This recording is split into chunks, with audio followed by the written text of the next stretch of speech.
Shabbat Shalom. Today we're going to conclude our series that we've titled Invitality. So Invitality means, it's a combination of two words. It's a word that my friend Adam Hershey, professor at the King's University, that he coined, as I told you earlier. And it's a combination of invitation and vitality. So inviting people into the life that we have going on, right? So in Luke 14:23, passage that we just read, it says, "And the master said to the slave, go out into the highways and along the hedges and compel them to come in so that my house may be filled. For I tell you, none of those men who were invited shall taste of my dinner." So the Lord, the Father has sent His Son to invite. And that invitation, that responsibility has fallen to us today. So it is very much a biblical thing. This concept of invitality is actually a very biblical thing.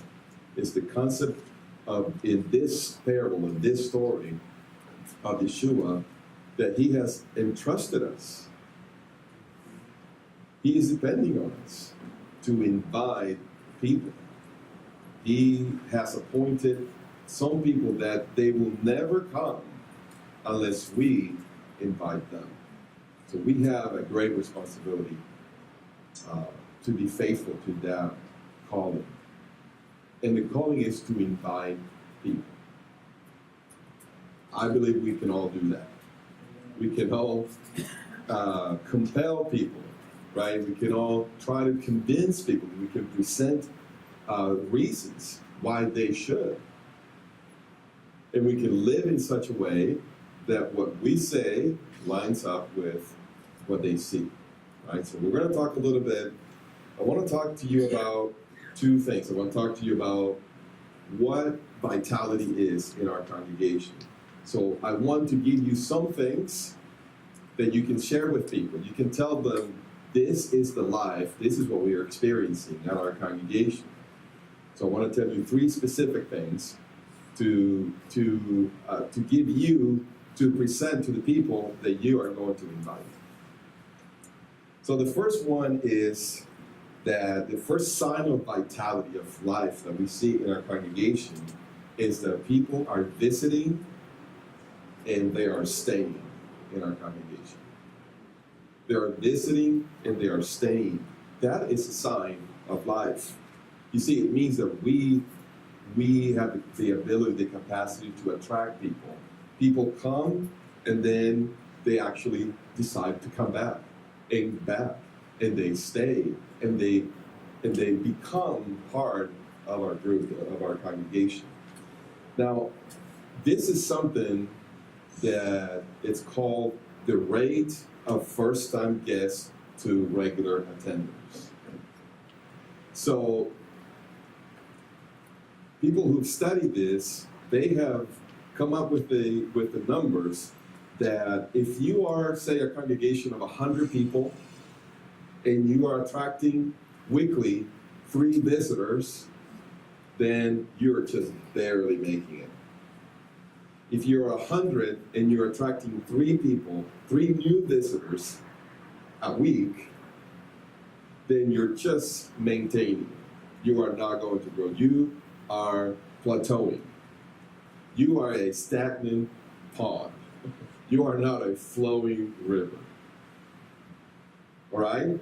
Now, a congregation that is experiencing steady growth, then they will be attracting about 5 visitors a week for every 100. So if you have 100 and you have 5 people a week visiting, you have 20 people a month visiting, then that means you're actually growing. You're a growing congregation. There's life flowing through you as a congregation. Now, when you have a river that it's not too fast, right? It's not causing damage, but it's a river that's flowing, it's exciting, and you see it, then you are attracting between 7 and 10. So between 7 and 10 a week, if you're a congregation of 100, then you have a rapid growth going on.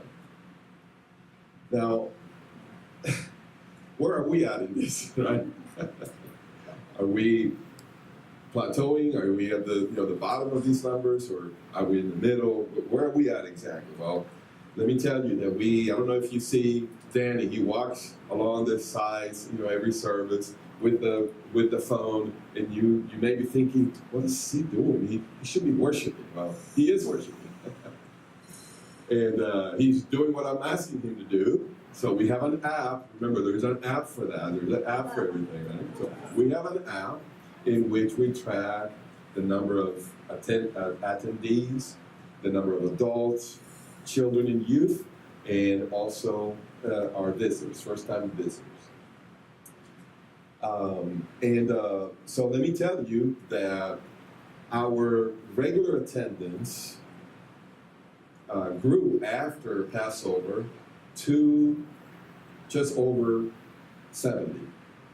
Before Passover, we were barely touching 50. So that gives you about a growth of about 22 people who actually came and stayed in the last couple of months. Between March and April, we grew by 20 people. Now, you've heard me talk about where we were at back in August. Back in August, the first service that the Hazels came to lead officially, when they joined us officially to lead, we had 21 people, and that was counting them as 5. So really, we really had 16 people. From 16 to over 70, I think that's pretty good. That's pretty good. It's pretty good. So what does that mean then? What are the numbers? Well, in the last couple of months, March and April, we actually had an average of 5 visitors a week. Now remember, if you are 100 and you're attracting 5, then you're growing steadily. We're not 100. So we already are attracting the 5, which may actually be equivalent to being 100 and attracting 7 to 10. So we are in that vicinity, the vicinity of those higher numbers, right, actually. Let me tell you that in the last 8 months then, from that August, I'm going to count the 21. I'm not going to even count the 16 that we had. I'm going to count the 21, right? So from that time, from 21 to last week we had 72, counting children and all of that. From 21 to 72, then you have about 51 new people that have come and stayed. Now, I don't have the numbers of how many visited. We started counting rather late, not too long ago. And but that represents 51 net number, 51 people that have come. And obviously, you can point to yourself and you are one of those, right? Most of you. That actually represents, this growth of 51 new people represents a growth of 243%. Isn't that amazing? You see, it's almost 4 times what we were. If you say that we were around 20, because that's where we were, and we're getting close to 80, that will be 4 times. So we're just shy of 4 times the size that we were just 8 months ago. Now, so in the last couple of months, we've had an average of about 5 people a week. That's about 40 that have visited us in the last couple of months. And in that same period of time, we've grown by 20 people. So that means that out of the 40, we retain 20. Now, they may not be the same. We have some people. The way I count is I try to be fair to ourselves, to our numbers. We've had some people that are actually out of town. So we know, like, for instance, a couple of weeks ago, we had Joseph's mom and dad, visiting with us. Well, I know they're just visiting town. I know that we did not attract them, through our intentional purposes. And I know there is no chance that they are actually going to stay. They live in the Philippines. Maybe a little bit of a commute for them to come every Shabbat. So I don't count those, So out of the 40 that we've experienced in the last 2 months, we've actually retained 20. Just after Passover. That is a retention rate of 50%. Now, what they say then is, people who study these things, what they say is that if you are retaining around, 1 out of 2, 50%, that is also the sign of a fast-growing congregation. And the guy that was reading the book I was reading, he said I've seen congregations. And actually, I should use the word church, because this is actually a church studies. Messianic congregations don't grow like this. Let me tell you. Some of you know what I'm saying. Yes. This is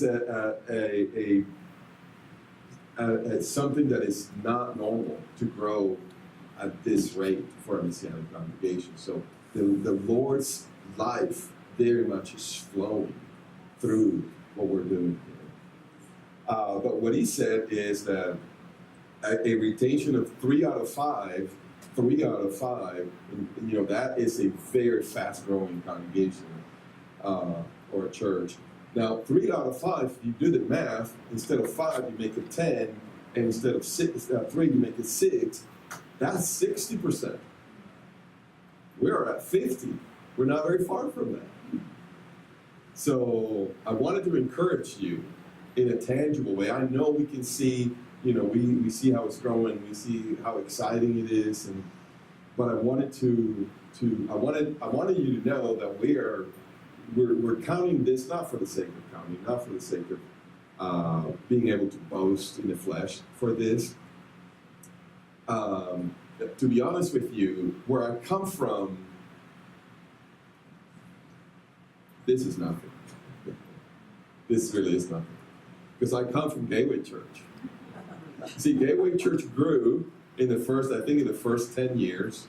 They grew by 2,000 people a year. So I tell you this to tell you what I'm about to tell you. That number one, these numbers that we're experiencing, they're not going to my head, as a leader. I'm not sitting at home and thinking, that's awesome, I'm an awesome pastor, rabbi, whatever you want to call me. Not at all. I see so much that we can do, so much. And on the other hand, I've had the experience, I've went through that growth, almost impossible to keep up with. And so when I see our growth, I say, okay, yeah, I know what to do for the next phase. I know what to do for the next stage. I know what's coming ahead for us. So, so we keep track of the numbers so that we can be faithful stewards. Because we're not counting numbers. We're counting people that we love.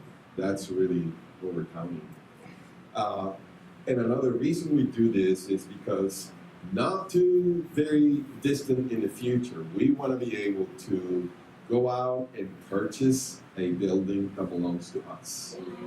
In order for you to do that and be taken seriously, you need to present these numbers to two types of people. You need to go to a bank and say to a loan officer, this is how we've grown, this is the trend, this is how much our people are giving, this is how many givers we have, and all of this. And by the way, I don't know. I don't handle the finances here. So, and I do that intentionally. I have no idea who gives or how much. And so that way I can preach about giving, and you have no way of thinking that I'm talking about you. Because I don't know. So. And but then also, we need to be able to bring these numbers to people who would want to invest in us. You see, I already, with the years of relationship with Gateway Church, and by the way, if you know the fantastic building that they have over at Baruch Hashem, the congregation over on the other side of Dallas, Gateway Church donated a substantial amount for that building. And they did it before they built their own building. So Gateway Church is very known, very, very famous for generosity. And they've asked me, probably, I'm going to count since 2015, when my wife and I, my family, we came back from Pittsburgh, and we began a congregation in our home, and then eventually it didn't work out, and so then, a few months later, then I began visiting here, and then, the story a little bit. Well, from 2015, I've had the people from the Jewish ministry at Gateway asking me, so what do you need? What do you need? And I know what they're talking about. I know they want me to give them a number and an amount of money that we need. And I have always said to them, I want your friendship. I want relationships. I want us to be able to relate this way. Just help us with resources. Just, let me learn, and I did that on purpose.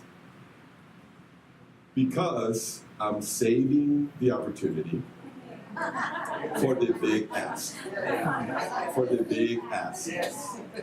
Because when I ask, I'm going to ask big. So I want you to know, I already started that conversation.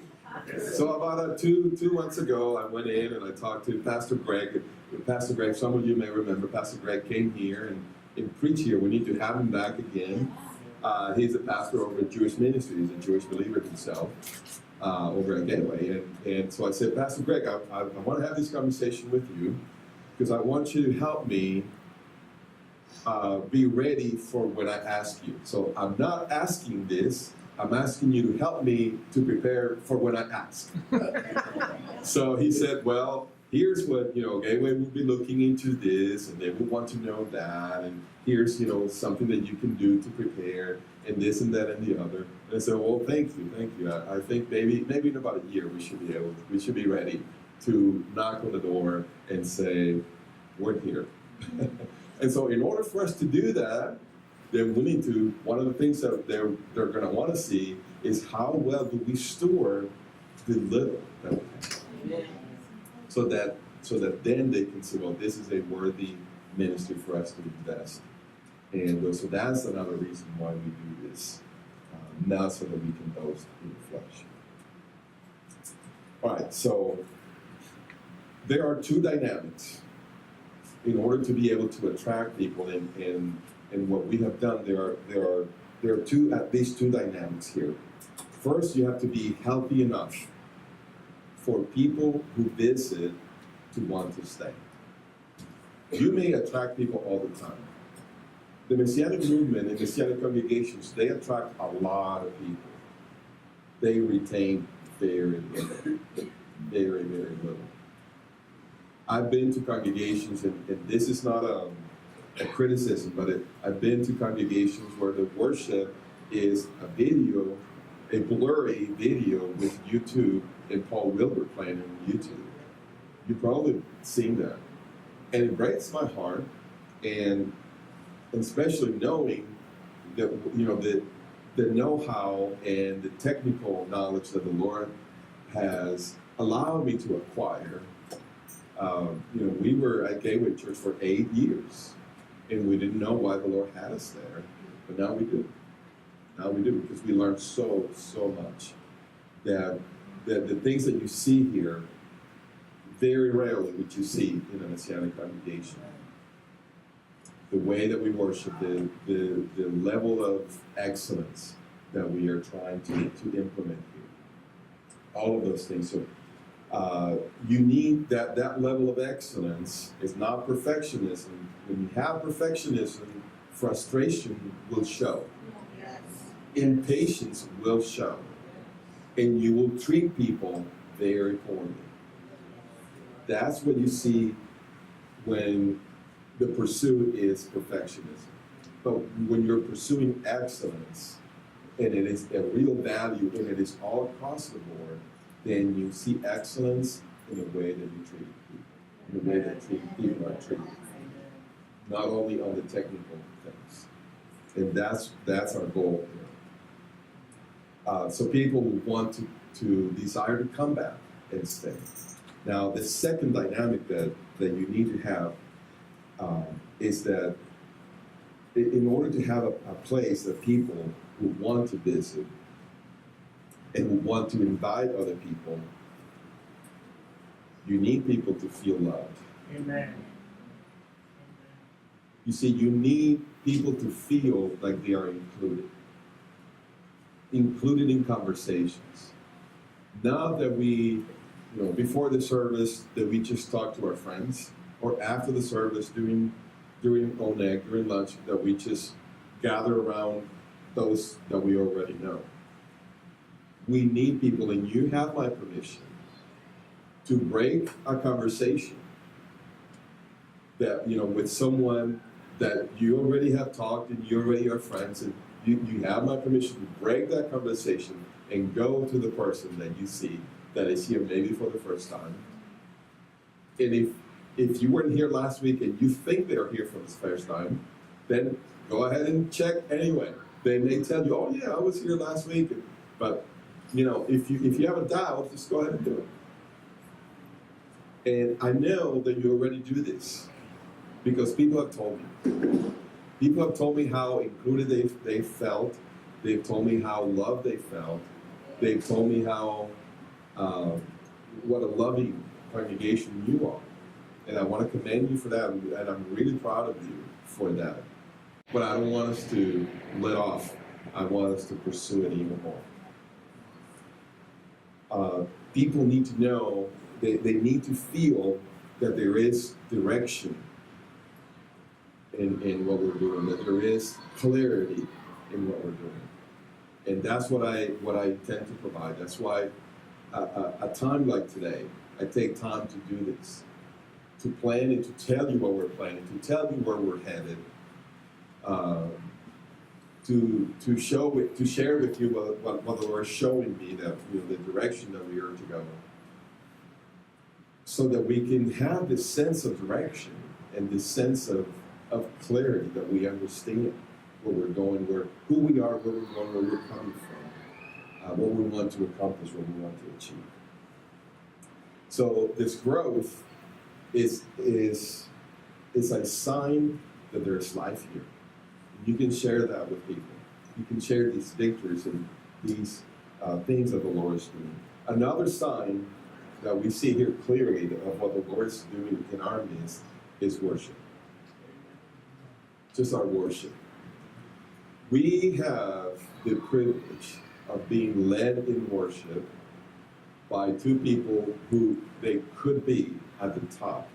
They could have a top position at any church or congregation that they desire. The Hazels, not only are they loving people, not only are they're musical geniuses. They really are. The very top of excellence. And yet, the Lord has left them to be with us. Amen. To be worshiped.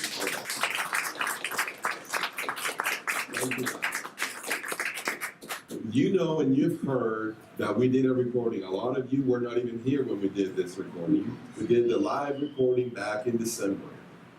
Let me tell you, we planned this recording when we were 21. I told those guys, this is my vision. This is what I want to do. Before they came on staff, I painted the picture of the big vision that the Lord had shown me. And we began to plant this. And the day came when I said, hey guys, I want us to have a songwriting session. And you know what? We showed up, we put it on the calendar, we showed up, we sat down, and we actually wrote songs. And we came up that day with 8 songs. And it was crazy. Who are we? We have nothing. We have the Lord, we have the favor. The Lord gave me the phrase that we are moving and we're growing at the speed of favor. You see, when you are in your time of favor, what happens is that the Lord takes you up through, you skip seasons, so to speak. You skip seasons when the Lord is taking you at the speed of favor. That's where you want to be. When I approach people to come and serve with us, I don't look for people who are harvesting. They are already busy. And when I have tried that in error, they have told me so. No, I'm real busy over here, and I'm like, yeah, you are. My bad. But I look for people who are blooming. You see, giving fruit and blooming is 2 different things. You bloom when the fruit just begins to show, when the flowers are showing, but it's the summer yet. You bloom in the spring. That's the kind of people I with. The hazels were right at that point. And as you know, this CD that we've been working on is going to be released in just a little over a month. It will be the official release. In fact, we're going to finish it this week, send it over for the final step in the whole post-production process, and it will be ready. And we already have everything in place to have the CDs produced, put in a jacket, wrapped, put in iTunes, on all of the social media and all of the places where you can download music, and we will have hard copies of it. We already have a table confirmed at the Messiah Conference in July, the biggest Messianic conference in the country. We already have a table paid for, and we're going to have a time where we are going to bring our worship team. So the Hazels are coming, and Chris, our drummer, he is coming, and my wife and I will be there. So we'll have at least a minimum of our worship team, and they're going to give us a 30-minute window for us to lead worship in the marketplace. They call it the marketplace. That is done this is a week-long conference, and every afternoon then you are able to have your table to sell your product, and then somebody is leading worship or singing or doing something, and we're going to have a slot there. And we believe this is the beginning of things for the Lord to put us in a place of influence. Because you see, we're not doing this so people can say, wow, you guys are awesome. We're doing this so that we can tell people, you can have the same. You can have it, so we can teach you how to have the same. We have projects. We want to record music for a youth. We want to form a youth band and record music that they are playing and they are writing for people their age. Yeah. And we want to do the same with millennials. You know, people in their 20s and their 30s. We already have this. We have Chris, who is an absolute genius in songwriting for that age. And we're going to do this. It's already, I wouldn't say scheduled because we haven't set a day, but we are going to work on this summer. So worship is very, very much a sign of life, of what the Lord is doing here in our congregation. The third thing that I want to tell you that is a river of life flowing in our congregation is freedom ministry. Yeah, we've already talked about Carvana. On May 20th, we're going to have this time. It's going to be, I'm going to open the registration this Monday, and I'm going to send an email to all of us. If you're not registered to receive our weekly updates by email, you can go to our website, sukkatshalom.us, and register, sign up for the weekly updates, and then we will also have there the registration for Carvana. We want to keep this for the most part for our congregation. See, we want to do something well before we do it big. So before we go and share this freedom ministry with other congregations, then we want to say we've done this and we did that and it was this way and it went that way and we learned this and we learned that. So we want to make it well before we make it big. And so we're going to have this time, you will be able to register this week coming up, and it will be Sunday the 20th. We will be there between noon until around 8 p.m. And it's summer, so it will be still light. We'll have food for all of us. We'll have times of worship, times of spiritual exercises, and we'll have breaks. We'll have ministry. And it will be primarily a time between you and the Lord. And we'll have more instruction for us as we get close to it. We'll have more instructions for us. But freedom is very much another sign of life that is happening. You realize that since the time that I asked Charlotte and she accepted to officially be our pastor of Freedom Ministry, she has had 11 individual freedom sessions. You may not have known that. You may not have known that Charlotte is available for us as a congregation, for us to have a time of really a pastoral counseling, right? Not professional counseling, but pastoral ministry, pastoral freedom sessions in which we emphasize hearing God. Hearing God to show us and to reveal, and if I have this problem or I have this, something that I need to work through, or we're going to hear God. She's going to lead you to hear the Lord and receive from Him and experience more healing and freedom and all this. And we already have this going on, and she's had 11 sessions with different ones of you, different individuals here in our congregation. So the next couple of weeks, my teaching, actually, I'm going to teach in preparation for Carvana. So I'm going to be teaching on freedom ministry and hearing God, and it will be a time of preparation so that we can benefit the most when we have our Carvana. I want to show you a little bit of what we're going to be doing this summer. So I have a graph for us, if we can put it up on the screen. This is something I actually learned in a class just this semester.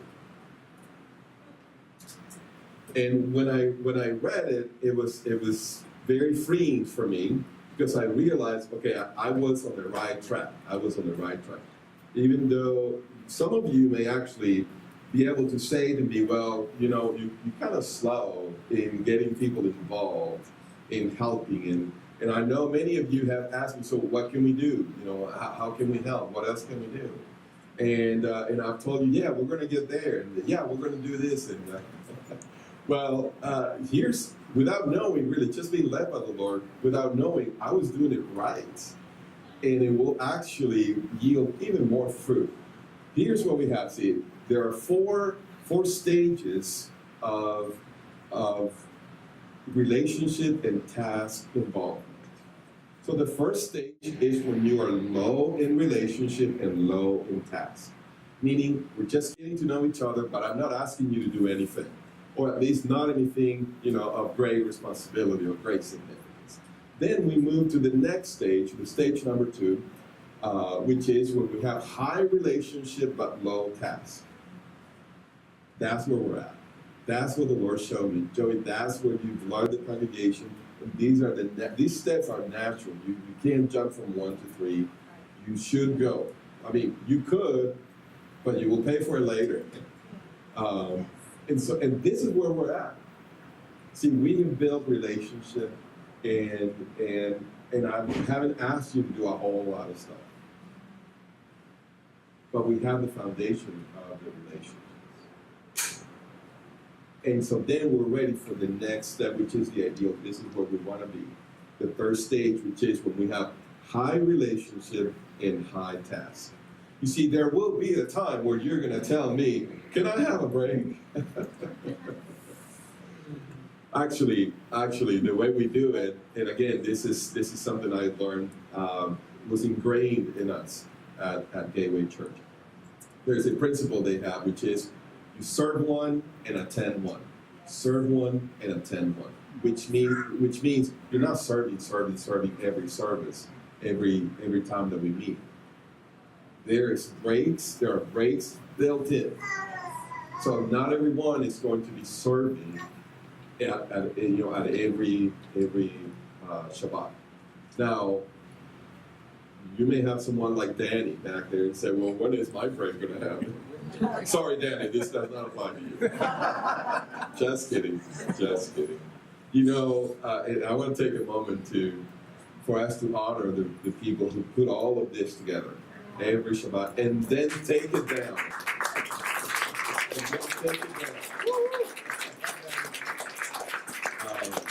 I asked Danny a few months ago, Danny, can you be the person in charge of overseeing the whole thing overall, putting everything together and then taking it down? Because I was doing that before. And then when Stephen came, then Stephen and I were doing that and carrying that load. And then when we began the Torah study, I couldn't. And so Danny took over, and then we've had Mark helping and William helping, and Gary just came in and immediately he wanted to get busy and help with stuff, and it makes it enables me to do other things, and so we're at this place of high relationship, and we're about to then complement with high task. We don't ever want to go to number 4. You see, number 4 is when leaders ask you to do this, and they're using you because there is no relationship.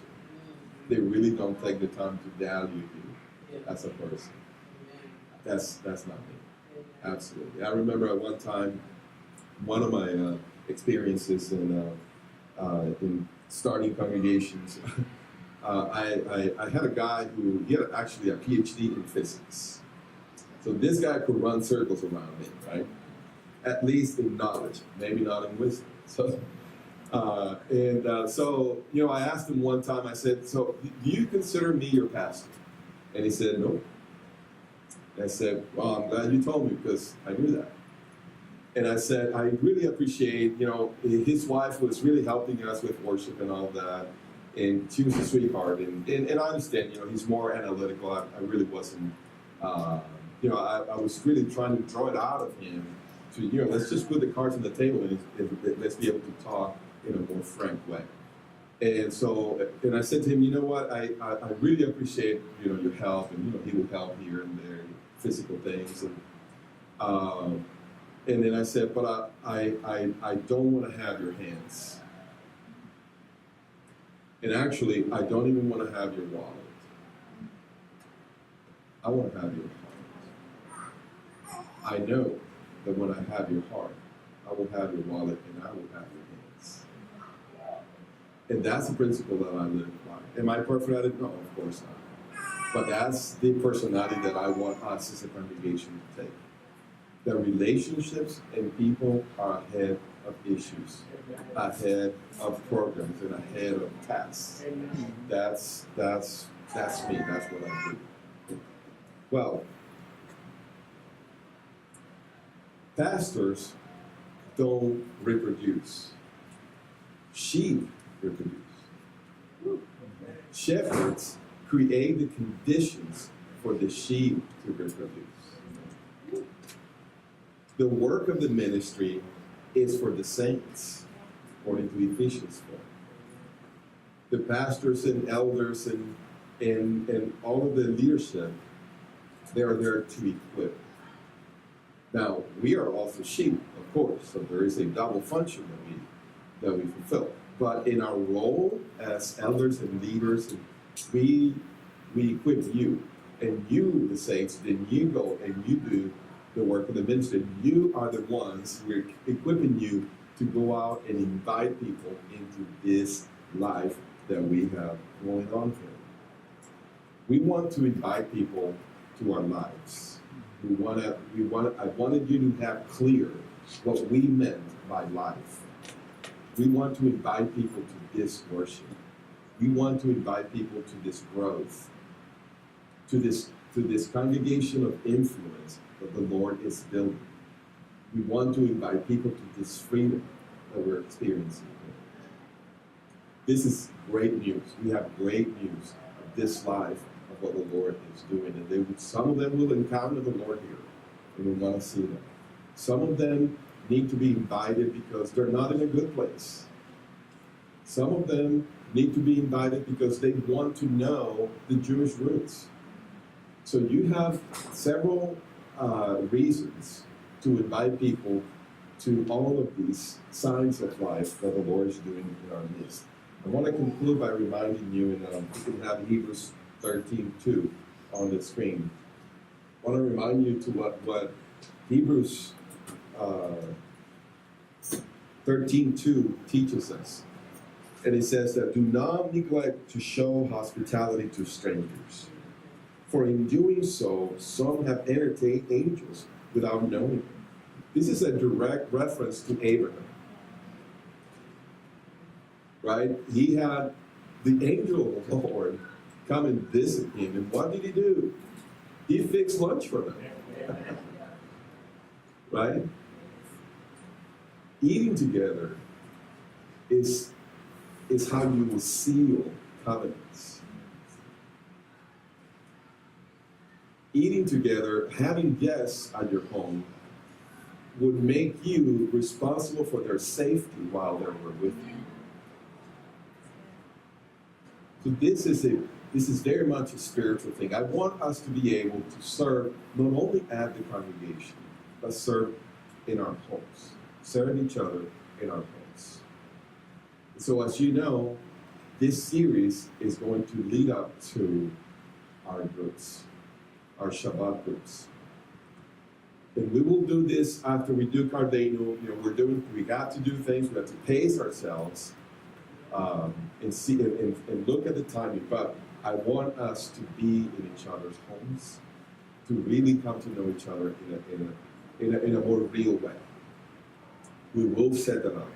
We will have the details in place. I know some of you already do this. Fantastic. We're just going to take what you're doing and just take it and make it official and give it our Invitality touch. And as I've shared with you, my vision for groups is fellowship. That's my vision for groups. Not Bible study, not men's groups or women's groups or what have you. But fellowship. I want us to have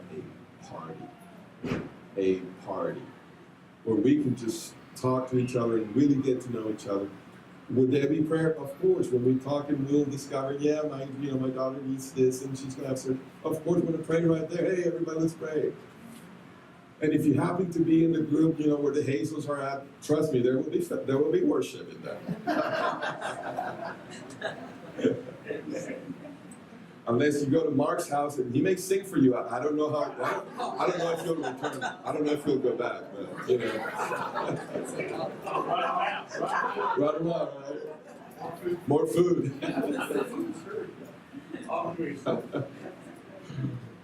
But you see where we're headed. You see where we're going. You see what we want to create. Inspired by the Lord, and with Him being the content, the actual, the Spirit of God being what we celebrate.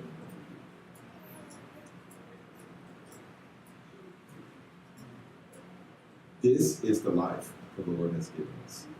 And we want to invite you to this. Amen? Amen. Let's pray.